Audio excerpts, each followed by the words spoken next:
Hello and welcome to another episode of the O3C podcast, coming to you from O3C Games. My name is Jonathan Dunn and I'm joined by Chris Dow.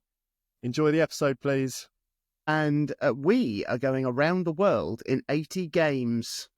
Right, announcements. We're on Discord, come and join us. Thought I'd just get that in quickly before people skipped through.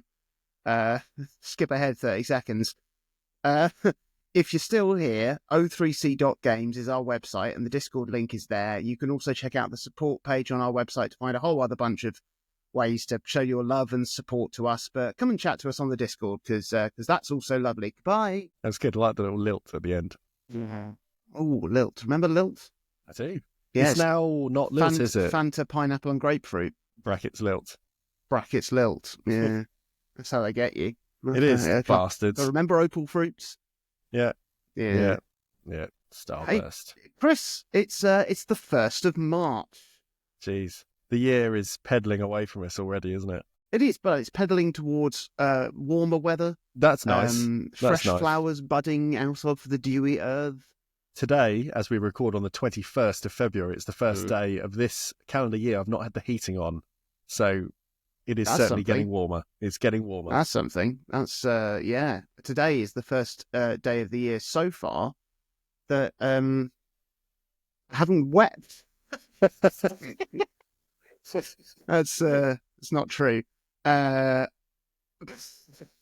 It's possibly true. 2025. 2025. Goodness me. But we're here to talk about games. The games we've played, the games we've not played, and also later on in the episode, the games of Taiwan. Yes. That's going to be great. That's going to be really, really good. But we've got to catch each other up first on what we've been playing over the last month and tide. So, Chris, what have you been playing? Well, this is quite literally a catch-up section here, because one thing I'm usually quite reluctant to do is go back and talk about games I've already covered, because in my mind there's usually not enough new to say due to the nature of the games I traditionally play. You know, it's just going straight on the on the cutting room floor as well. Yeah, always. But to get around this month, I've decided to revisit a few games that I've either played more of or I've beaten, and I've grouped them all together in one chunk to make it feel like something a bit more substantial. So first up, Gunfield, the survivors-like shoot-'em-up that I talked about last month, is still on my regular rotation.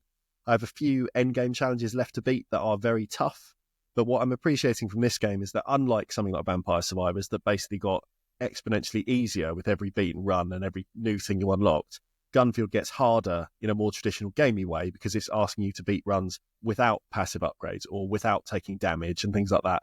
So it means it's your skill that has to level up and you have to get better at the game. And the fabled kind of winning build that you normally find in these sort of games stops being the main driver behind your success. I think I've got 3 achievements left now, and I'm reasonably determined to get them licked if I can. Runs last about 20 or 25 minutes, and failing right near the end can feel a bit galling, but I'm sure I'll get there with more practice and more planning, I'm sure. Sticking to the survivors pool, Georgia and I beat, that's in air quotes for audio listeners, Temtem Swarm. Last covered properly in our Spain episode. We've both been chipping away at this for quite a while now and have, at the time of recording, unlocked everything possible in the current early access build. Nice. And it took us close to 50-ish hours, I think, with the cruel hand of RNG extending the final few unlockables by a fair old way. But it remained consistently fun, and Georgia has almost like pined to play more of it, even though there is no more of it for quite a while. So she's excited for the next, I think it's the 0.6 update is coming at some point soon in their early access roadmap. So whenever that incremental stuff drops and there's more character stages, in-game achievements, that sort of thing, she's very excited to keep playing. So that's on the docket. Has Georgia played any of Temtem, the normal Temtem game? No, she hasn't. Okay. She hasn't. So it's purely just enjoying it on the strength of its gameplay and its mechanics rather than sort of any sort of love for... she has no idea who these little guys are. She's just like, oh, it's one that looks a bit like Bulbasaur. So she's still just making the connection to Pokemon that she would have played however many years ago. That's probably still all of the general feeling when you're playing Temtem anyway, I imagine. I think so. Oh, look, it's not Ash. Yeah. A change of gear, pun intended this time, because I wrote it. Tokyo Extreme Racer on the Dreamcast. I finally beat it 100%.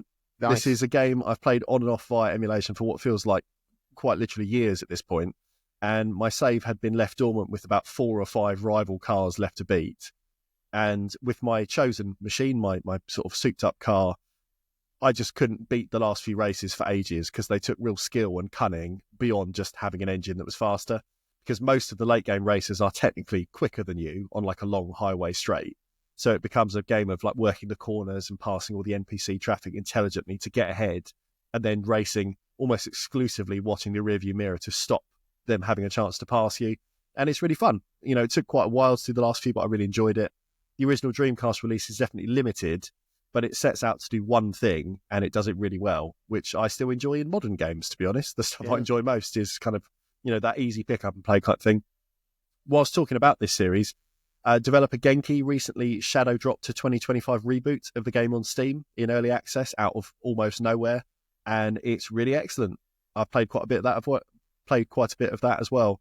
It's still very recognisably a Tokyo Extreme game, but with a lot of quality of life tweaks, a more kind of overt anime-inspired story, way more connected roadways to race on than the original single loop of highway.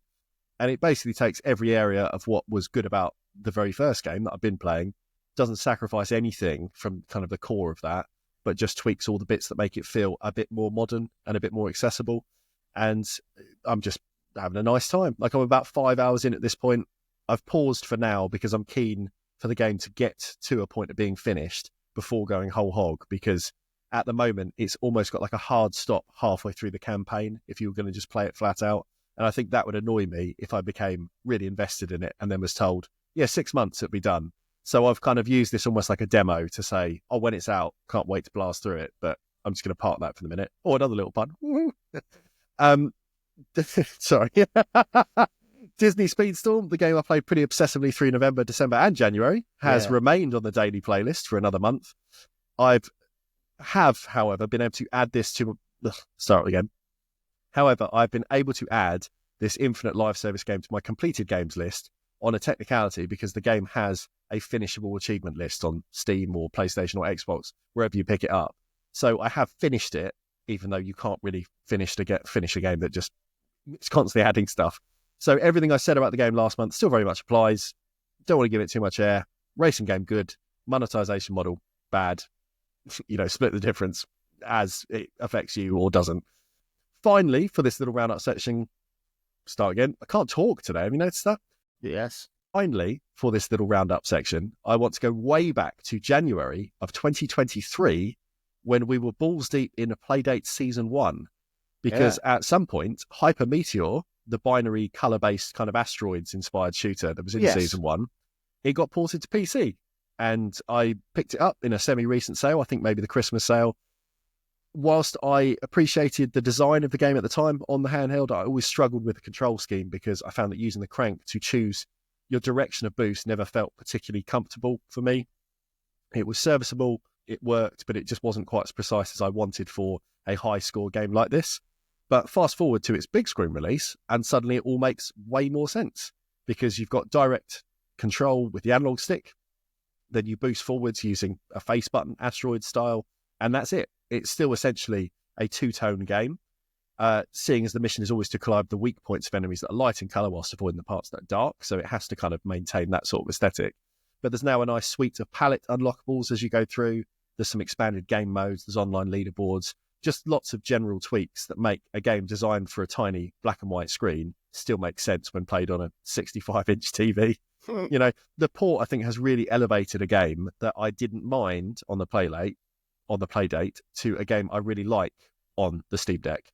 And playing either handheld or blown up, it's a good time.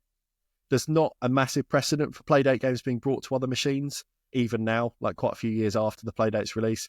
Like, I can think of maybe a few smaller titles I've seen appear either on Steam or on a digital storefront like the eShop. But Hyper Meteor does show that certain games that perhaps didn't quite hit on the Playdate due to feeling maybe a little bit restricted by the hardware could still excel if they're afforded kind of a modern port to something else. I'm sure it sold appallingly on Steam. It's got 11 reviews. Jesus, I'm going to add one later today because I'm having a nice time.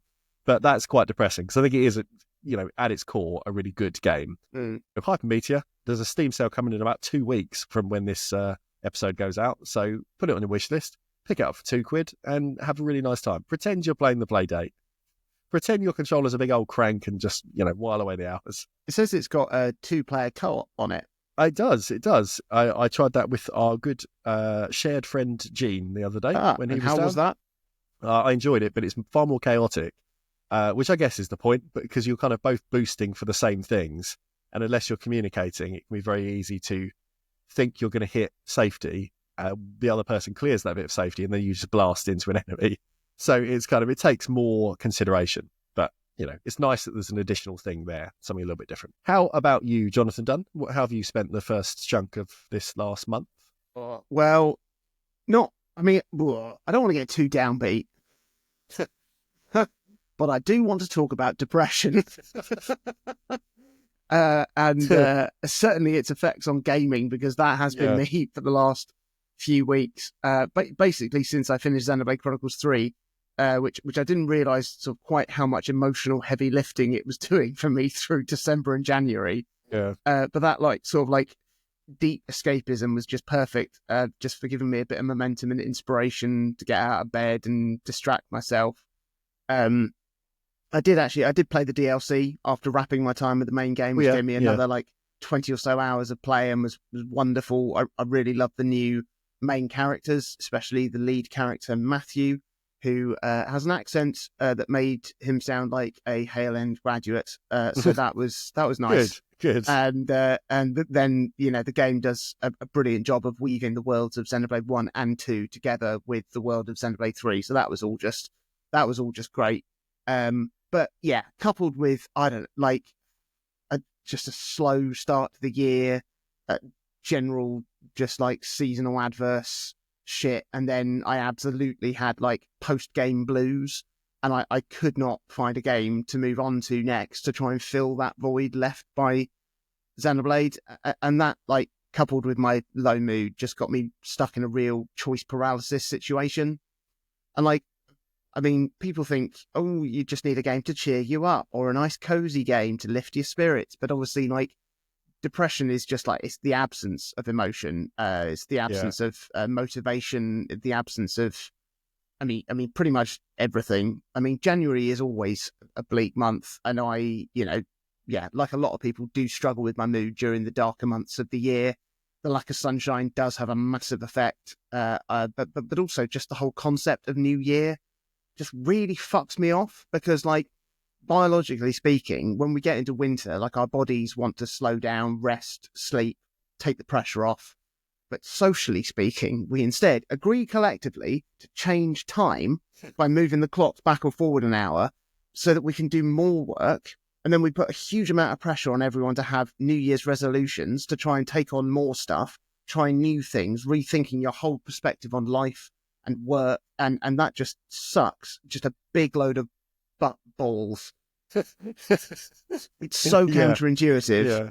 So maybe trying to start a new game was always going to be hard this time of year, especially after having just completed an amazing 120-hour epic, and also knowing that Monster Hunter Wilds is out in a matter of days, and I know that's hopefully going to be my next big gaming activity. But I still wanted something to play in the meantime, and I tried playing a few games that are all really good and really fun, but just couldn't grip my, not so much my attention, but just couldn't grip my enthusiasm when I was just depressed.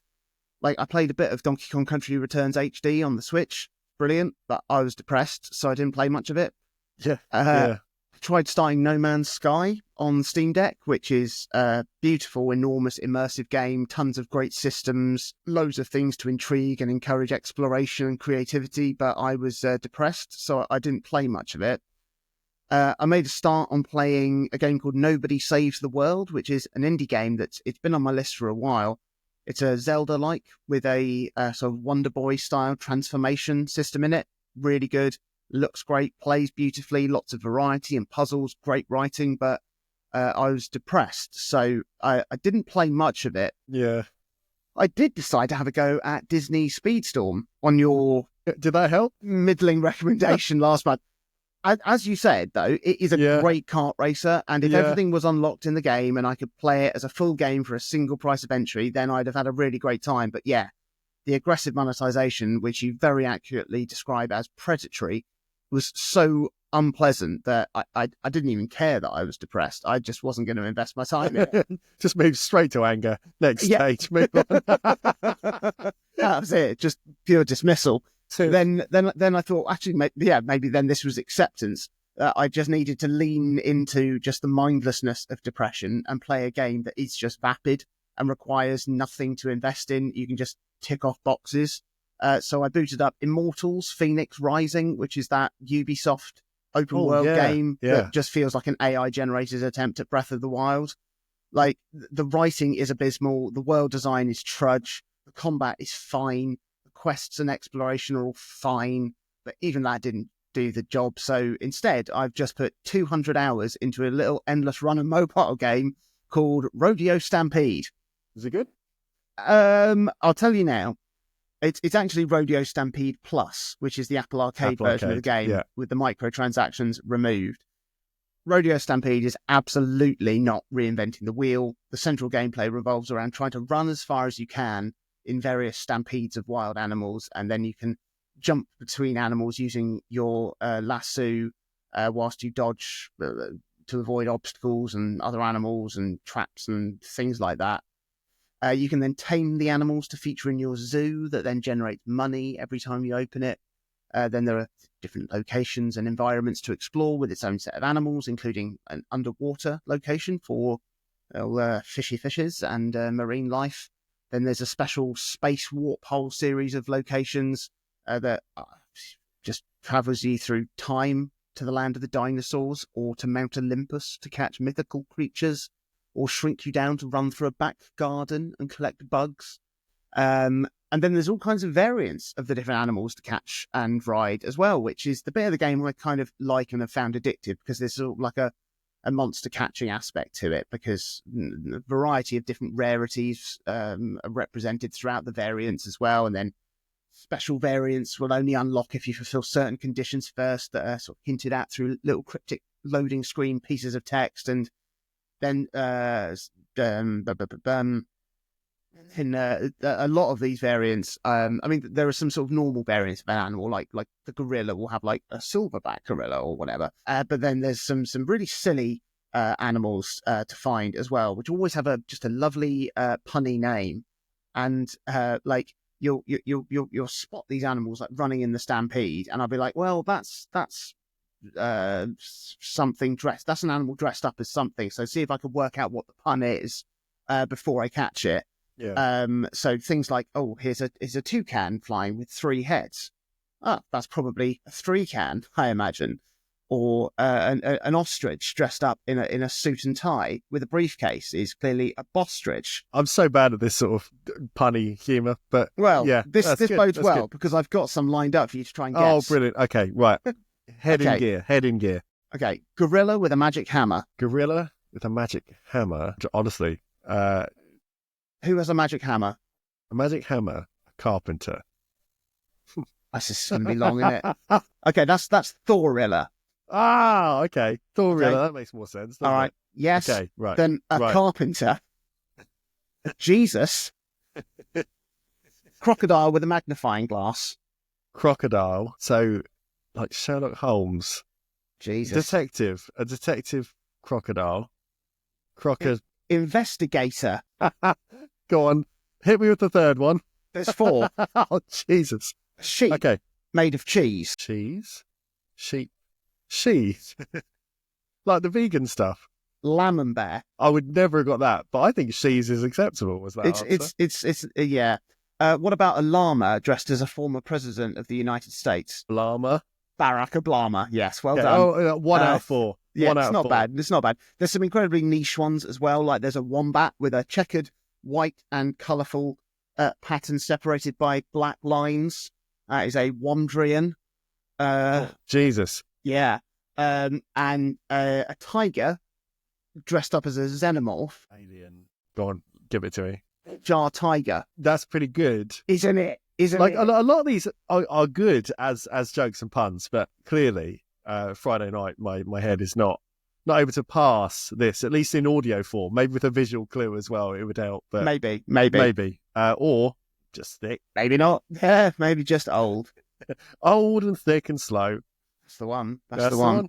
I mean, all of the different animals sort of have different control quirks and, and things like that. There's boss levels you can unlock with special variants and daily endangered animals to catch. And then you could also catch a match for an animal you've already caught, which you can then breed together to get a baby animal, which you can then have ride as your companion to give various stat boosts and abilities. Then you can upgrade your animals at your zoo and decorate it. And obviously you can unlock about 500 hats for your rider to wear. That's very, very Moorish. My daughter was struggling to sleep, and I was just like playing on Rodeo Stampede whilst I was sat waiting for her to go to sleep.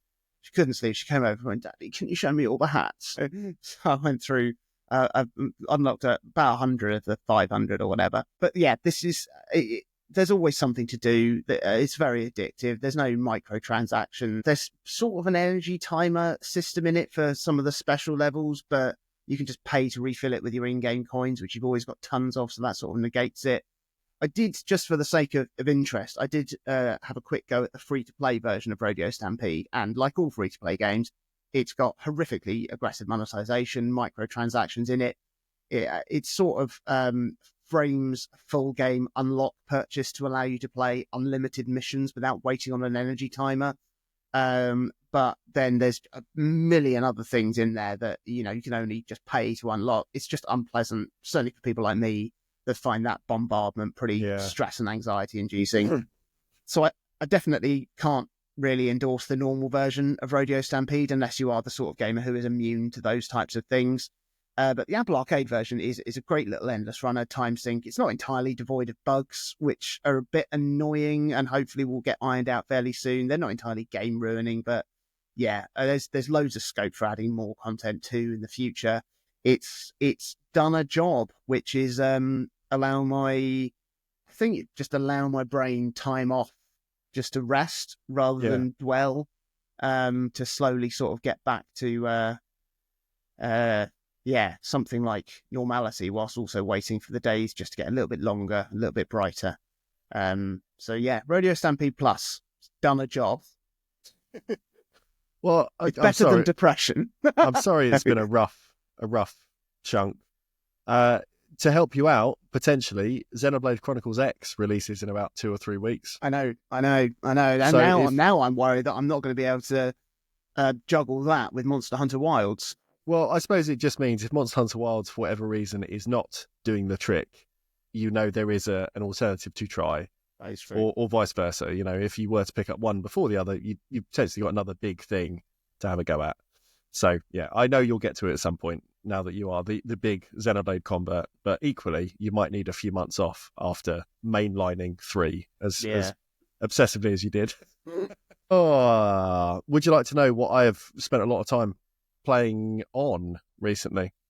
Yes. Well, it's 2025, obviously, so naturally, I am hugely obsessed with the Nintendo 3DS all over again.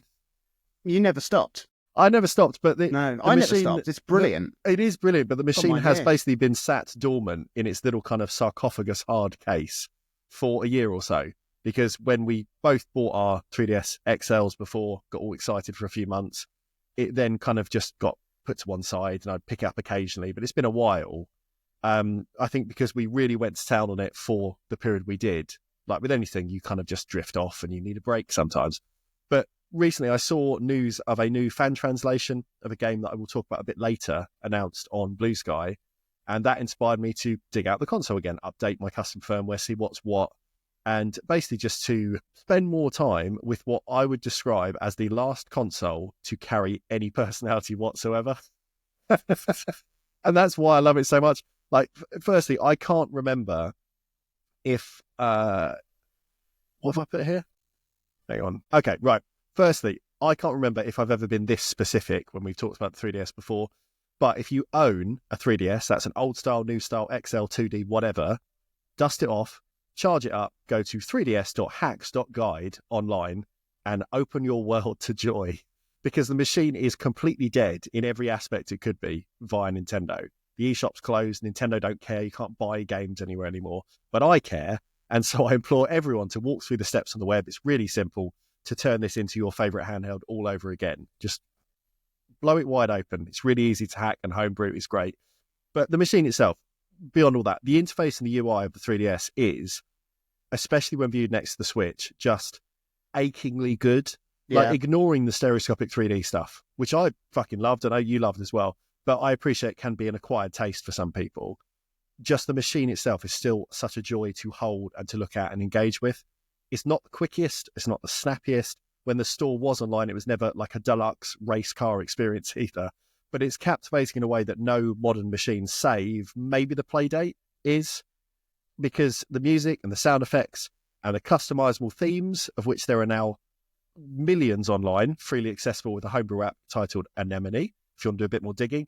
The way you can place badges all over your home screen using characters and icons unlocked in the now long defunct Nintendo Badge Arcade or via homebrew app, GYTB. It all just makes it uniquely yours in a way that I've never seen on another console. Nintendo made a games machine that was just unabashedly meant to be a quirky, cute toy. And as much as now it's great that we've got these utilitarian gameplay machines like the PS5, the Xbox, the Switch, the Steam Deck, whatever, they all have their place, but they don't represent your save games as like a little animated 3D model like the PlayStation 2 did. And they don't offer stupid, unnecessary apps like Everybody Votes or the Weather Channel on the Wii. And they certainly don't stuff themselves with things like Street Pass on the 3DS. Yeah. I think I love Street Pass more than some of my extended family or friends. And for anyone who missed out on the 3DS's heyday and don't know what I'm talking about, Street Pass was a service that meant if you walked past someone else who happened to be carrying a 3DS as well as you could meet their Mii, the little customizable avatar representation of the person, and then use their Mii in a small suite of Street Pass Plaza games. And for a few years, back in the 2010s, I took my 3DS everywhere in the hope of picking up Street Pass hits. But naturally, over time, the number of people carrying around the handheld dwindled, and Street Pass basically died. But doing a bit of research this time around, I've discovered that NetPass, another homebrew app, exists just to ease this pain. Amazing. Because it basically allows you to connect to virtual places once a day. So you say, I want to go to the plaza today. I want to go to the beach today. And then it will serve you Street Pass hits at the end of the day from any other users who have visited the same pretend plaza or beach or cafe or anything else. And it's wonderful because it's meant that in the year of our Lord 2025, I'm now picking up between 10 and 20 hits a day and making incredible progress through some of the insanely good plaza games that I'd otherwise just written off. There are a lot of Street Pass games now. You know, when the console launched, I think we only had Street Pass Quest and Puzzle Swap. So it was like the soft RPG and the kind of collaborative swapping puzzle pieces, picture making app. Over time, DLC was sold in waves to bolster that lineup. And there's a huge list of fully fledged titles. I'm not going to list them all because, to be honest, there's some I've never even launched. But this last fortnight, I've been obsessively checking in daily with my collective hits to play Street Pass Fishing specifically. And I'm having an absolute blast. I'm having such a good time. The way this particular game works, depending on the favorite colors that each user chose when they set up their Mii, each Street Pass visitor will grant you a different type of bait. And then the different bait is used to catch different fish, with the number of Street Pass guests also helping to reel in bigger fish by cutely supporting your character in like a wild Mii mass as they tug at a big catch. The caught fish can then be displayed in virtual aquariums. They can be customized and viewed in beautiful stereoscopic 3D.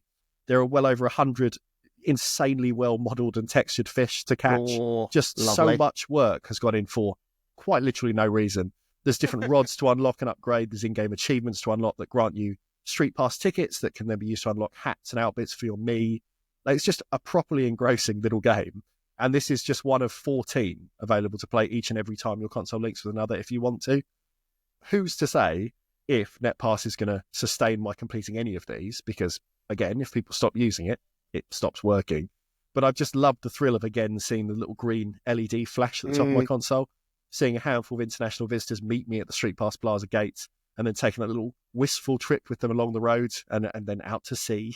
You know, there's so much more I could say just about Street Pass alone, but there's a lot more I want to cover on the 3DS loving in other areas as well. So I'll park that one there. But Street Pass, big thumbs up. Unbeknownst to me, there's been major advancements in the DS side of the 3DS homebrew scene as well over the last few years. Because when I last checked in, people had managed to trick the console into behaving like a DSi, like interface and all, using homebrew titled Twilight Menu++. And that enabled games to be launched from your SD cards. You didn't need like a flash card anymore for your DS games. A few years back, compatibility was quite good when I was last sort of picking through it, but not great. But now it seems, firstly, we're basically at 100% of games playing without issue, pretty much. And the same now also goes for DSiWare, which had previously been a sticking point because titles used to have to be manually installed to kind of the internal memory of the 3DS before they could be booted at all. And now you can just bung them in the SD and then off you go. Just boots as if they're normal games. No messing, no fooling, no fiddling about. Most exciting, though, beyond just being able to play anything old, is that enterprising modders have now figured out how to leverage certain bits of the 3DS that the DS shouldn't be able to access. So you can have higher clock speeds to make games perform a bit better. You can have wide top screen pictures, depending on what the game is. It will just expand the viewport. You can have proper analog input via the circle pad. You can use the additional shoulder buttons, all sorts of things. If people tweak it in the right way, it's all on the table. And so I've played now the first 40 or so stars of Mario 64 DS, and it runs in native widescreen. It has a proper analog camera. You can move using the little C-stick nub as well to kind of spin the camera left and right as well.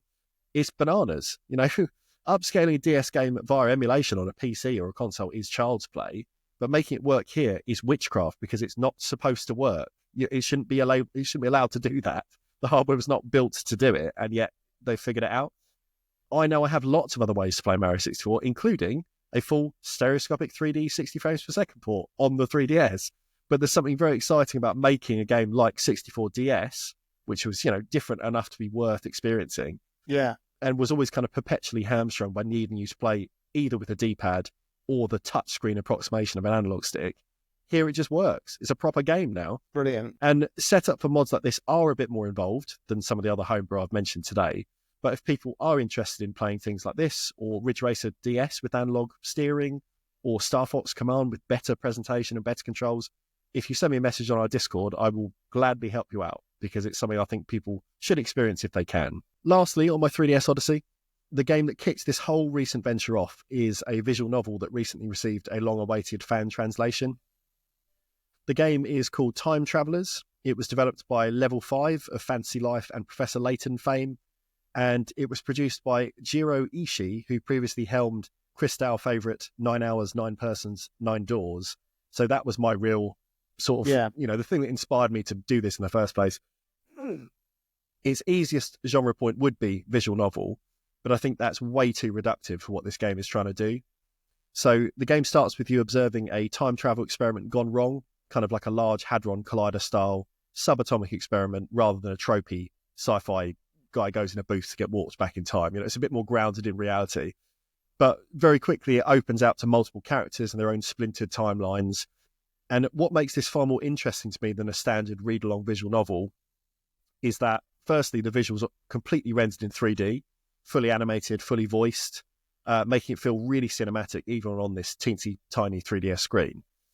And second, that it gives you a great feeling of control at all times, because the game will sometimes let you dictate the pace of a sequence, with a scene kind of reaching a sensible loop point in an animation, like a character looking out of a car window as they're driving along. So it's waiting for your input to be ready to progress rather than just sort of like barreling you along. And it also will jump between character dialogue being rendered in subtitles on the top screen with narrative text rendered on the bottom. And that kind of bouncing between it, again, it just works really well for the format. Yeah. It also has this really clever trick that allows you to pause and read up additional flavor text called tips on hundreds upon hundreds of phrases and proper nouns and places and in-world historical events as the game's progressing. And those tips themselves will sometimes have additional mini video clips or manipulable kind of 3D models, or just loads of kind of things that have a lot of depth and attention to detail to build this world out. On all of that, going back to visuals for the moment, it was this game in particular that made me really conscious that the 3DS may have been the last console that had a recognizable visual aesthetic as well as personality. Because the Switch, for example, is not as powerful as other current gen machines, but games still generally look the same. Like even a smeary port like the Outer Worlds was still recognisably the Outer Worlds, just on low settings. But everything on the 3DS was tangibly different because it had no anti-aliasing, so everything kind of had like a very specific jagged edge to it. Because artists were always trying to consider how to present and frame a 3D image, even if people were not using the 3D. And the much lower resolution meant that whilst most 3D models were very high in like a polygonal standpoint, textures were stripped back in a very particular way that felt specific to the 3DS, because there was little point in presenting an HD texture on a 240p screen. So it's like something about that mix made them look like a 3DS game, whether it was a first-party Nintendo game or a third-party kind of port from something else. Anyway, Time Travelers. The rhythm of gameplay tends to be you play through a scene with character A, for example, you reach what the game calls a time stop, which usually aligns with a task being failed, like a detective lead being lost or a character getting injured or dying or something like that. You then navigate to a timeline viewer. You try to either find a point along character A's storyline, where a choice could have progressed the story in a different, more favourable direction, or a point on a different character's timeline, so character B, C, D, whatever, where their path may intersect the first storyline to influence the outcome for both parties. And it's a really smart way of making things, again, the player have a lot more control over what's going on, or at least feel like you are, because a story gets to a point where it can't go any further. You then spend time sort of figuring out the puzzle of, well, what have I noticed happening in another scene that might overlap this one I've just been involved in? And it's a really cool way of making essentially a text story have a lot more to it. The fan translation, I think, is really, really good as well for all this. Like it's spent, I think, 8 years in the making. It's very polished. I can't imagine trying to play this sort of thing via a machine translation because it needs you to really kind of invest yourself in these characters and what's going on to appreciate the whole experience. And the team's just done such a good job at maintaining personality and heart of each disparate protagonist. I'm probably 4 hours in now. I'm looking forward to seeing how wider stories start to overlap more and start connecting more clearly back to the intro scene, the kind of the time travel beginning of everything. But it's really good stuff. The group responsible for the patch is called Fan Translators International. And if anyone thinks this game sounds interesting, I'd recommend doing a little search online for more info because it's absolutely worth a play if you have a 3DS and a bit of time to get things up and running. So, big deep breath. There we go. A few reasons why the 3DS is great. Just brilliant. In fact, even in 2025, I love the 3DS and I love all the enterprising hobbyists who are making this stuff tick even today, because every prong of what I've just said I enjoy has relied on the aftermarket support of just people who love it as much as me, but are more technically minded and cleverer. So well done to them. So there is something else I did play this month, but it was only for a couple of hours really, and that is Elden Ring Nightreign. Because I forgot that was the network test. That's right, yes. I managed to get selected to be included in the network test beta build thingamajig. So for those who haven't seen this new spin-off game from Software, Elden Ring Nightreign is basically a roguelike twist on Elden Ring. It's designed to be multiplayer online co-op with teams of 3 going up against the forces of, I don't know, whatever. Yeah. Apparently there will be offline single-player ways to play too, which is nice. But the general premise is you are dropped into a bit of the lands between with 3 in-game days to survive. Starts on day 1, obviously. Starts on day 3. That's the twist. And during the daytime, you've got a short period of time to explore, fight mobs of enemies, seek out mini-bosses, build experience, level up, find good weapons, and sort of try and make a good build. Find loads of cool stuff before night begins to fall. And when night begins to fall, it takes the form of an ever-closing ring on the map, Battle Royale style, with you trying to outrun the darkness to a point where you and your teammates will take on a big boss. Survive that, you get to day 2, day 3, final boss. Then at the end of a run, you'll be if you die or if you're successful, you get rewarded with relics and runes that you can then use to upgrade your character and stats and things like that before you go back out again for more. It was really, really great to get hands-on with Nightreign because I'd seen the reveal trailer for it. It looked awesome. I'd read a few reports on how, the Elden Ring core gameplay had been, drastically streamlined to work for this short form arcadey twist. But it was only really when I started to play it that I started to make sense of what this game was, how it feels, and get a glimpse of its potential. There were a series of Nightreign network tests happening over a long weekend last week. Well, it doesn't really matter. And I'd put 2 of those sessions in my diary for ones that I was going to be able to sort of log on for. Unfortunately, I spent the entire first session not being able to be logged into the service. Amazing. Comforted by the fact that this sort of error was exactly what these network tests were about, and I was in some way helping. Name of the credits, yeah? Absolutely. That's it. Network. So despite not actually being able to be logged in to play the actual game itself of Nightreign, I was able to explore the menus. Hub area. Well, yeah, basically the hub area, which is like a tweaked version of the roundtable hold from the main game, and do a bit of sparring in the little sort of trial combat area, get used to the new combat. But it was only on the second session that I was able to actually play, and unfortunately, I had no problem logging into their servers, getting match made with a couple of others straight away, launched straight into the game. And I mean, the first thing that strikes you in Nightreign is just how much faster paced the game is than Elden Ring. You've got this is good information for you, Chris. Your sprint button is on L3. Oh, I mean, that's kind of where you expect it to be, but I hate having to use L3 for anything. I really don't like using it. It's my least favourite button on the controller. I still haven't got used to it being a like a viable button. It's ridiculous. It's only worse. The only thing worse than that is having to do some sort of motion control, but it's halfway there. And you run really fast when that's triggered. You can jump and vault up walls. There's no fall damage, so there's no risk with like charging off at just a heck of a pace. You also don't have to worry about your setup too much in terms of like your weapons and armor. You don't have any armor in the game at all, so you don't need to worry about like tweaking individual pieces of armor to make sure you're not exceeding a weight limit. It's pretty much all about weapon management. You've got a few weapon slots. Some weapons also have passive ability, so it's worth holding onto them in your inventory, even if you don't fight with them. You'll find items to use for various things, like you would in the Elden Ring main game. There's all manner of weapons and spells and everything you would expect. And it didn't take long to start to get an idea of how a certain build would begin to take shape in this new setup, looking at things on your weapons like bleed and poison and other effects that will be, attached to different weapons. You might find that, to synergize with something else, make that more effective. Obviously there's tons of variety in there. And inevitably you end up tweaking your build strategy depending on what weapons you find. So you'll probably end up playing very differently many, many times, as of course you would hope to in a good roguelike. Yeah. But the serious variety in Nightreign comes in the form of the different classes of character you choose, because these are radically different to each other. In the network test, there were 4 to choose from, with the sort of like an all-rounder type, a sort of guardian tank type, a sort of glass cannon rogue type, and a magic user. I only tried 2 of these out, actually. But that's something that...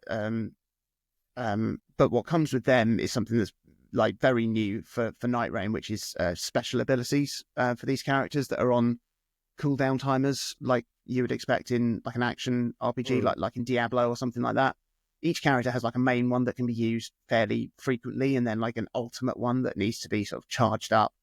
But with like some good strategy and communication between your team, you can then combine these as well with like the other characters' ones to have like seriously powerful effects. And it's an element I can't wait for in the full game when I'm playing with friends, because I had no verbal communication with the players I was being paired with here, just vaguely following each other around and dropping pins on a map to all sort of head somewhere together. I played for about, 2.5, 3 hours, something like that. I never got to the end of a full run. I failed every time because obviously the game's pretty brutal, especially when you're learning the ropes of the mechanics and the combat alongside 2 other people doing exactly the same.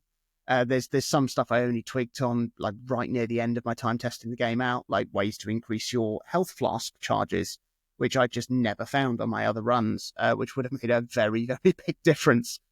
I mean, potential for Nightreign is enormous. We just tried out one map with one final boss that I never even got to. When they start chucking in all the bosses in the game and different maps and a whole host of other character classes and other things, it's going to be so good to play, especially with friends. I can't wait. Like, it'll probably be the first time I've actively done online gaming in this style. Yeah. But I mean, the closest I've come before is like teaming up with Casper or like another friend to do Monster Hunter quests. Something which I'll hopefully be doing as these listeners are listening to this Monster Hunter Wilds. But a sort of vocal type communication battle royale style thing in the world of Elden Ring. Can't wait. Absolutely can't wait. The only thing that concerns me with Nightreign is whether or not From Software are going to stick to their promise of no like microtransactions, battle pass, season stuff, because that's a huge deal for me. Yeah. I saw some reports of a notice appearing on the Nightreign storefront page on the PlayStation Store saying something like additional characters and bosses will be available as DLC, which was then swiftly taken down. Yeah. It made me feel a little concerned that they might try and milk me, which I don't want. I mean, I'll be buying the game and playing it day one. If anyone else listening wants to link up for some sessions, come find us in the O3C Discord. And your new channel, I imagine. There, very, very likely. But it's interesting, isn't it? Like how many games are doing like spin-off, like roguelike spin-offs. Like in the State of Play last week, a Warriors Musu Warriors roguelike just shadow dropped, fully made, cross-platform Warriors Abyss or something like that. It's meant to be fine. But it's just like if some of these big companies can just go, oh yeah, just with a few little lines of code change, we've got a game that works. Let's just put it into a roguelike thing and chuck it out for like 15, 20 quid. And, you know, even things like making like the Survivor style spin-offs as well. Like, yeah, it just seems very easily done for developers and studios with money, just to make more money more easily. Has Balatro had an Elden Ring crossover yet? No, it hasn't. No, for the card decks. That'd be lovely. I'd love that. I'd love that. Although Balatro has announced the release of a playing cards deck that you can buy, physical deck. Really? Yeah, which is a natural crossover, isn't it? And it's not even a crossover. It's just it's the things that you. It's just printing the game. Right, around the world in 80 games. Around the world in 80 games. Taiwan. It's our 15th stop our around the world. Yes, it is. Yeah, 15th. That's quite a lot. That's quite a lot. Yeah, that's it's halfway there. It's it's not. No, it's not. Before we dive into talking about the games of Taiwan, do you want to know some facts about Taiwan? Let's go. Okay. Taiwan was the first Asian country to make same-sex marriage legal. Was it? So good on them. Didn't know that. There is a scheme in place by the Taiwanese government where there will be a series of lottery numbers printed on top of every receipt that is issued when you buy stuff from a shop, and then a bi-monthly draw where you can win the equivalent of about 50 grand or something like that. And that was introduced to encourage accurate tax reporting by placing more value on the receipts. Isn't that brilliant? That's a really clever way of doing it. I love that. Another fun Really fact clever. is that the rubbish trucks in Taiwan play Beethoven's Fur Elise when they're doing their rounds to let people know when to come out and chuck their rubbish into the truck. That's amazing. I know, it's great. And of course, it can only be known as bubble tea or boba tea if it is a tea milkshake with sweet tapioca balls from the original country of Taiwan. Otherwise, it should technically be known as sparkling, hyper trendy, frothy, fizzy, caffeinated milk with Skittles in or something. I really like bubble tea. I've never had it. Never had it. No, I really like it. It's very sweet. Well, what of games, Chris? What of games? What of the Taiwanese games? Right. I will be really honest here and apologise up front in case I wrongly suggest any Taiwanese developers or games are actually Chinese or vice versa. It's not through lack of trying or deliberate ignorance or anything like that, but I found through research that many series or games that may have been Taiwanese in inception have ended up being farmed out to Chinese subsidiaries, which then makes nailing down exactly where they come from quite challenging, especially as people online may use, in a casual way, can sometimes say Chinese to refer to a much wider pool than just that country. So, it's made in China, which is sometimes the case, but sometimes not. But it's not always explicitly stated or accurately researched. Add in my own mental block in separating the Republic of China, as it refers to Taiwan, from the People's Republic of China, referring to China more specifically, and it's been quite tough. In terms of research, it's been quite difficult. I'm going to cut all of that and make you look like a racist. Please do. I might be spot on, and then it won't matter. So, Softstar is one of the oldest and most established Taiwanese development houses. They're responsible for developing and publishing some of the biggest Chinese language RPGs of the last few decades, including the Sword and Fairy series, which now has 9 mainline games as of 2021, as well as the Huan Xuan Sword series, which is 13 games deep as of 2020. So they're both quite long-running, kind of big RPG series. Of these, I have managed to find a fan translation for the very first Sword and Fairy game, which I'm keen to explore at least a little bit, considering how highly it's regarded for its story especially, but I haven't made much progress so far. So, I did enjoy the goose chase in making it work, because it was quite tough to patch like an old DOS game. It's not quite as easy as modern console games can be. But, the game itself, I can't really speak to as of yet. Sticking with RPGs for a bit, JSL Entertainment have produced a number of entries in the Fate Seeker series, and User Joy Technology are behind the Fantasia Sango games. Unfortunately for us, and I imagine most of the people listening, none of these games have ever been localized into, our native tongue, to my knowledge. So they're kind of outside of the scope of what we could possibly play or explore. Prey Spirit are a team responsible for action platform shooters like Rabbi Ribi, Last Command, and TV. All have a niche but quite passionate audience. I remember Rabbi Ribi because it had a physical print on the Vita, and it was in my collection for a while, but I've since sold that on, so never played it. Bought it, put it on the shelf, sent it off to eBay. More in my wheelhouse, though, are the Taipei-based publisher Rayark Games, who are responsible for many of the best modern rhythm games, and many of which are sat on my Switch shelf currently behind me. They're behind Demo, Citus, and Voez. Voez was an early hit for the Switch because it launched when there was basically nothing to choose from on the digital storefront. Cool. So that was quite a good one for me because I like rhythm games, but I think it meant a lot more people played it than might have otherwise found it if it launched today, judging on how the eShop actually is to get through. Jonathan Dunn favourite Mo Astray was also published by Rayark, though I've really struggled to find the nationality of the developer Archprey. So I have done a lot of Googling. I'm not sure. Answers on a postcard. I'm going to go out on a limb and say they're probably not Taiwanese, even if they were published by a Taiwanese publisher. Of the modern era, Red Candle Games are definitely one of the biggest names in development. Their horror game Detention from 2017 established them as a name to watch in the indie horror space, with them becoming front and centre in games news with their second title, Devotion, in 2019, as an Easter egg in the game, mocked the Chinese Communist Party, and it led to it being pulled from sale from Steam. You can get it directly from their storefront, the actual kind of Red Candle storefront. But beyond that, their most recent title, though, is what's really put them on the map, garnering excellent critical and commercial success. And I understand, Mr. Dunn, that you might be able to tell us a bit more about Nine Souls. Yes, I can. Nine Souls was a game that was on my list as soon as I saw it announced. It was touted as a 2D metroidvania Souls-like with Sekiro-inspired combat. Hello! Tick, a massive tick. Hello! The visual design looked reminiscent of Hollow Knight with a nice hand-drawn aesthetic to it, and Nine Souls was attempting to fuse Taoism with some sort of post-apocalyptic sci-fi, which was an interesting twist.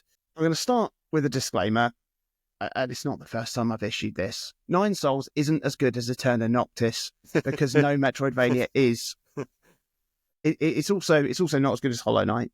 And so Nine Souls hasn't had the same impact on me as it probably has on other people who haven't fully appreciated those two games. Nine Souls is really good. The combat feels fantastic. There's some neat twists on some mechanics that I haven't really seen before too, which is cool. Combat is the centerpiece of the game, really. I'd say it has fantastic sound effect work, which is so key to playing a game with this like parrying centric combat like Sekiro. And you really feel it when you're playing and get into the zone during a fight, almost approaching it like a rhythm game. And it feels wonderful when you get it right. Boss fights are really, really great because of this. The bosses have all got really good designs. They've got sort of well thought out telegraphed attacks, but also lots of surprises to keep you on your toes and make sure that, you know, you're in that loop of dying and learning and trying again. A lot of people keen to emphasize how hard Nine Souls is, which is part and parcel of talking about a Souls-like game. It is challenging. It's honestly, it's nothing compared to Sekiro for a start. It's also like in the sort of metroidvania territory. It's not as hard as Blasphemous or Hollow Knight. It's certainly not as hard as Eterna Noctis. Even though I've beaten those games, I don't profess to be anything much better than, you know, maybe slightly better than average at games in general. I'm persistent, if nothing else. So, you know, I wouldn't want people to be turned off from Nine Souls thinking it would be too hard. And the nice thing is as well, which some of those games have similar things, but there are difficulty modifiers that you can apply to if you're finding things too tricky. So at any point you can like slide the damage multipliers sort of up and down, and so it's got you covered, which is, you know, it is actually more welcoming than people would make you believe. Yeah. The one area I felt really let down with in Nine Souls was its platforming, which is a key component of like the Metroidvania genre. And there are hints of really great platforming and some good little sections. I just think the bar is just too high, for comparison in this. And if a game isn't doing something really different, it's not going to stand out when there are games that are as close to perfection as you can get in this genre. Yeah. I think like the thing that Nine Souls probably likes to think is what it sets itself apart, because it very openly, calls it a Sekiro-inspired Metroidvania, and is basically saying, do you like Sekiro, Metroid, Castlevania, you'll like this game. That's, it's not even trying to set itself apart in terms of its gameplay. Yeah. It's saying, if you like these things that already exist, you will like this. But I think what it probably wants to set itself apart with is this Tao-punk fusion and, the story of the game. Don't think I'm sold on it. Like, there's a lot of story in this game. There's lots of chatting. There's some nice, manga style graphical storytelling moments that seem to happen. I mean, basically before you take on each of there's, the game's 9 main bosses. And that was really, really cool. But all in all, I felt the game just told a lot more than it should have just showed. Yeah. I feel like it takes the mystique and intrigue out of a world when you don't have a choice but to be told everything about it.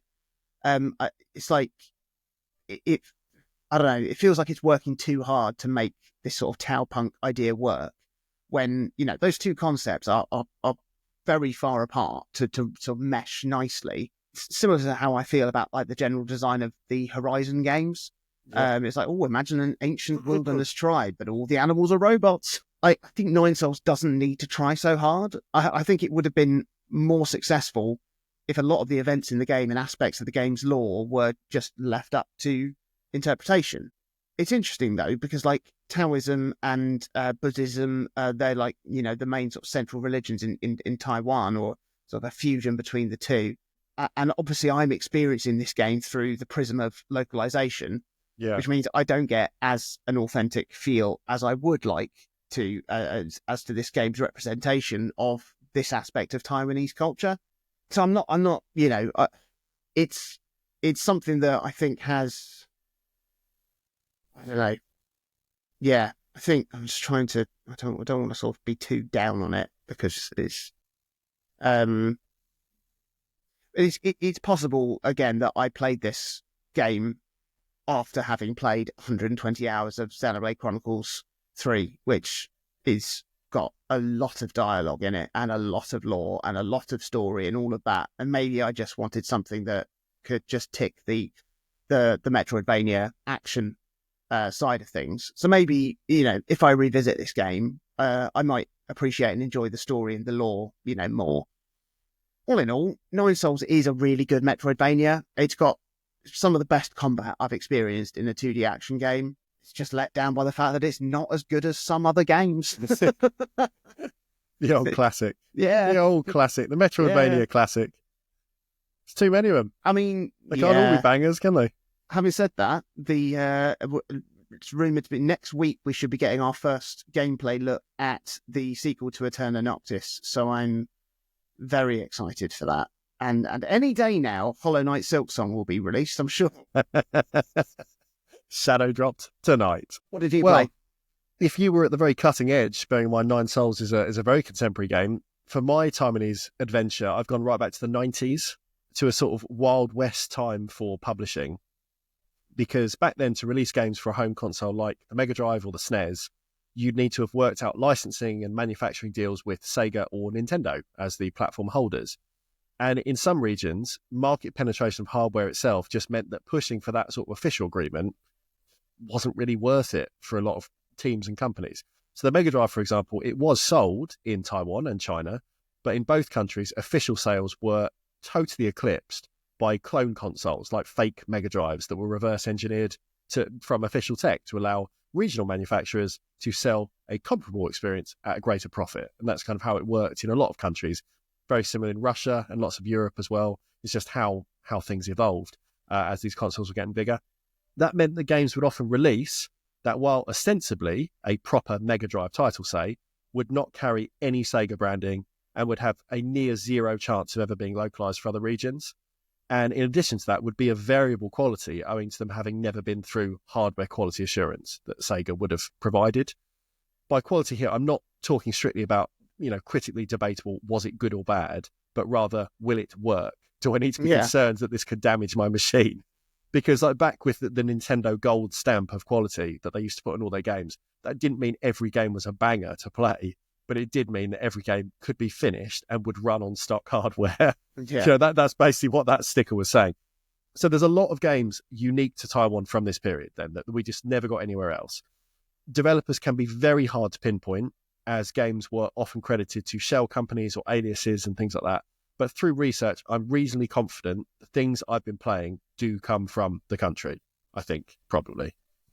So I put time into 4 different Taiwanese Mega Drive games: Brave Battle Saga, Magic Girl, Water Margin, and Canon, The Legend of the New Gods. And I picked these 4 specifically because they've all been localized and now released physically in the West by publisher Pico Interactive as both modern kind of bootleg carts you can put in a stock Mega Drive, but also, more interestingly for me, on a single Evercade collection called Pico Collection 1.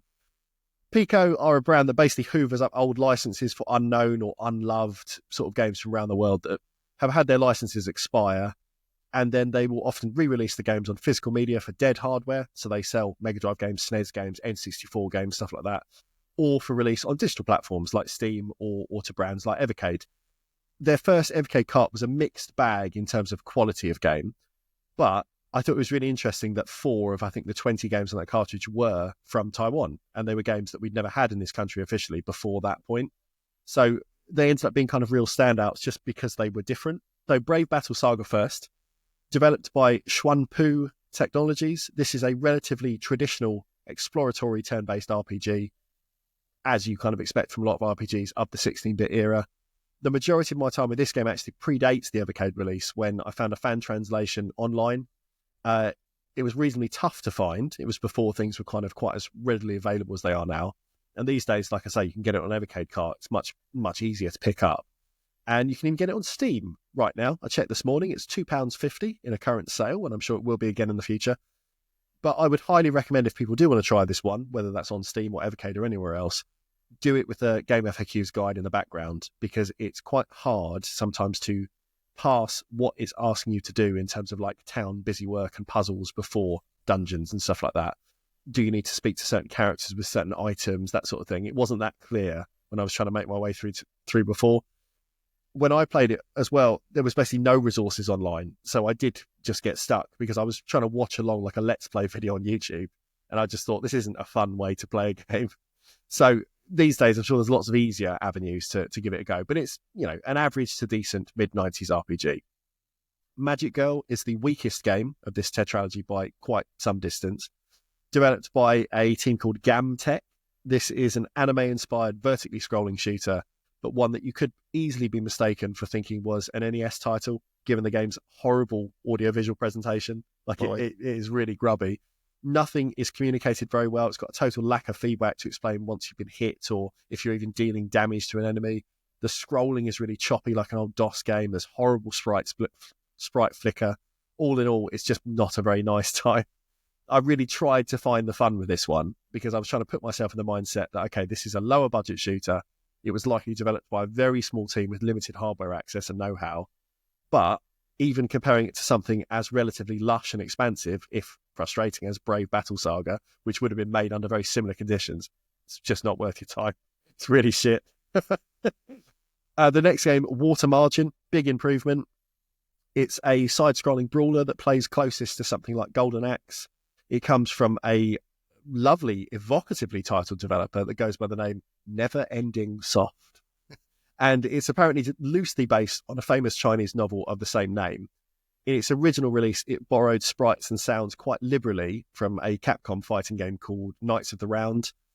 But in its Pico/Evercade release, all the copyrighted content was tweaked enough to prevent lawyers coming knocking. So it's actually kind of a unique release of this game versus how it would have been played in Taiwan in the 90s, which in itself is quite interesting to me, at least. It plays really well, even if it's a bit derivative. You've got 3 different selectable characters. They all change the feel of the game enough that I was compelled to go through it with each. And although it doesn't have the depth of something like Streets of Rage, because the limited palette moves just doesn't sort of combine in quite the same way that the Sega Classic does, this is probably the game I return to most on the Pico cart at all. And it's the main reason why whenever I do travel with my Evercade, that cart comes with me, because I quite enjoy just 20 minutes of whacking things around on an old scrolling beat 'em up. Very easy to pick up and play. Finally, we have Canon, Legend of the New Gods. This is by far the game I've played the most of this set, though not particularly recently. Longer listeners of the show might remember me playing through and beating it all in mid-2023. And it was developed like Brave Battle Saga by Xuanpu, and this is a strategy RPG that cribs primarily from kind of Shining Force in its gameplay.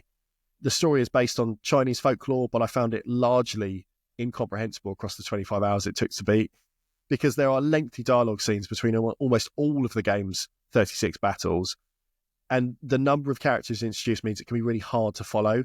Like if you were reading a novel with this breadth of cast, you'd at least be afforded like a chapter on each, or like some more background or scene settings to support each one. But in a game like this that was on the Mega Drive, it's got little truncated text boxes, you've got like single lines of dialogue.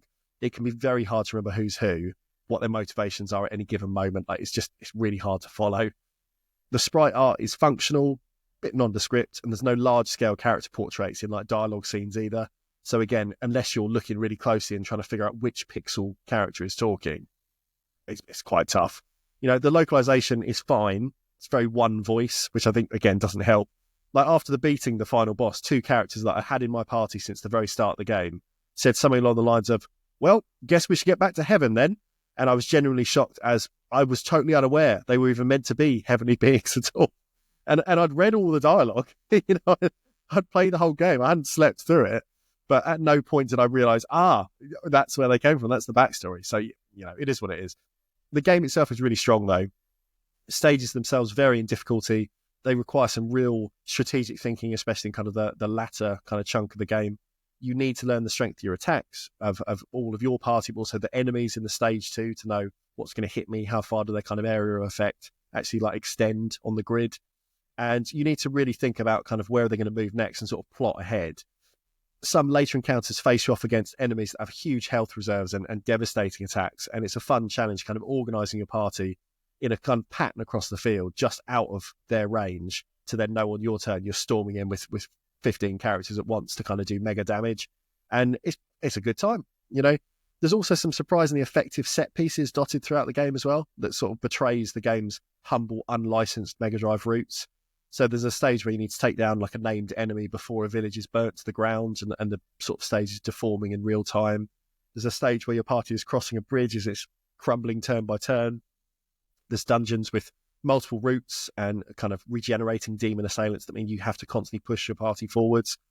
This all might be kind of relatively bread and butter fare if you're the type of person who's played every single Fire Emblem game or laughs in the face of kind of all the late game challenges in Disgaea.